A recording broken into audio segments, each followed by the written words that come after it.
Friends, मेरी रसोई घर में आपका स्वागत है। आज हम बनाएंगे सिंधी प्याज वाली कोकी।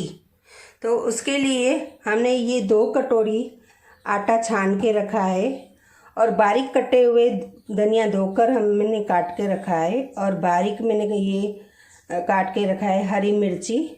आपको ज़्यादा स्पाइसी चाहिए तो ज़्यादा मिर्ची लो, नहीं तो अदरवाइज़ 7-8 काफ़ी है। और थोड़े से धनिया, और मैंने ये 2 बड़े प्याज काट के रखे हैं क्योंकि 2 कटोरी आटा है तो थोड़ा प्याज भी बड़ा प्याज आप 2 लेंगे तो भी चलेगा। और ये 1 चम्मच मैंने जीरा लिया है। वैसे तो इस कोकी में मोड़ में तेल ज़्यादा पड़ता है पर हम इतना ही डालेंगे।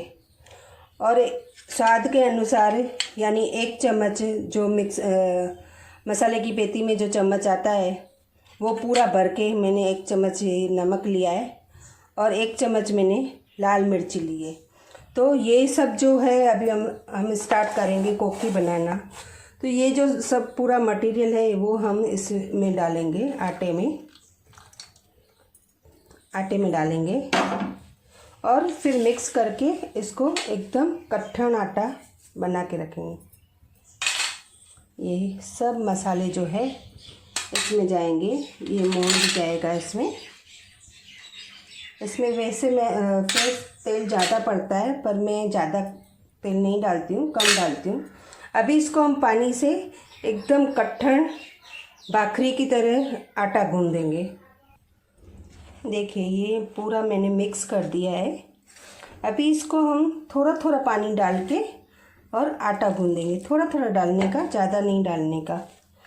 हमारा आटा गूँध चुका है। ऐसे कट्ठन होना चाहिए, बहुत रोटी की तरह नरम नहीं होना चाहिए। फ्रेंड्स, ये दो कटोरी में से हमारे 6-7 जनों का नाश्ता रेडी हो जाएगा।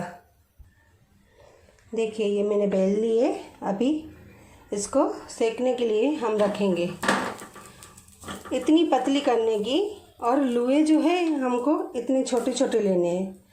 और इसको मीडियम पे पकाने का, फास्ट गैस नहीं करने का, नहीं तो हमारी ये कोकी जो है बाहर से जल जाएगी और अंदर से कच्ची रह जाएगी। ये हमारी कोकी रेडी होने वाली है। इसमें थोड़ा सा तेल डाल के थोड़ी देर हम पकाएंगे। ये लेवल पे लोग ज़्यादा तेल डालते हैं क्योंकि ज़्यादा तेल में बराबर हम ये अच्छी बनती है, लेकिन वो तेल फिर ज़्यादा अच्छा नहीं होता है। तो इसलिए हम थोड़ा तेल डाल के ऐसे पकाएंगे। वो ज़्यादा तेल वाली फिर क्या होता है, बहुत भारी लगती है और शरीर के लिए, हमारे स्वास्थ्य के लिए तेल ज़्यादा अच्छा भी नहीं है। तो इसलिए आप ऐसे कम तेल में बनाइए और अच्छी तरह नाश्ता कीजिए, हेल्दी नाश्ता। इसमें सब कुछ हेल्दी है, खाली तेल की मात्रा थोड़ी कम डालने की। और दही के साथ ये बहुत अच्छी लगती है। आप चाहे तो सुबह के नाश्ते के चाय के साथ भी नाश्ता कर सकते हो। तो ऐसे आप हेल्दी खाना बनाइए और सर्व कीजिए। ये कोकी आप बना के ऐसे ठंडी करके पैक करके आप सफ़र में भी ले जा सकते हो। आप ये दही के साथ, अचार के साथ खा सकते हो, चाय के साथ भी खा सकते हो। तो फ्रेंड्स, आप भी ऐसे घर पे बनाइए। मस्त मस्त कोकी बसर वाली बहुत अच्छी लगती है खाने में। आप एक बार ट्राई करके बना के और मुझे बताइए कैसी बनी है। उम्मीद है आपको ये रेसिपी पसंद आई होगी। Thank you.